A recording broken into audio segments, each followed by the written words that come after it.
वड्यूं दोहल शहनायूं बाहुन में बाहूं दिल च खरन में हजार हिंद जायूं सिंध नदी रीता सिक भरी प्रीता नची नची यारो अंत हिकड़ो ई नारो।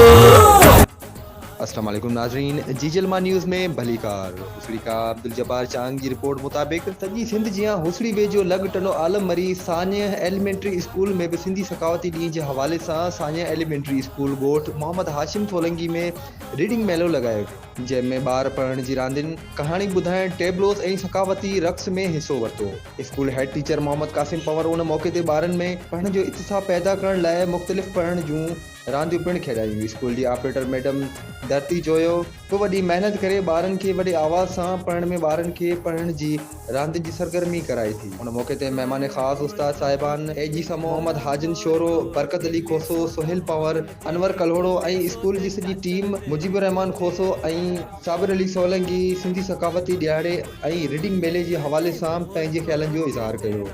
वधीक तफ़सीलुनि लाइ ॾिसंदा रहो जीजलमा.news.tv।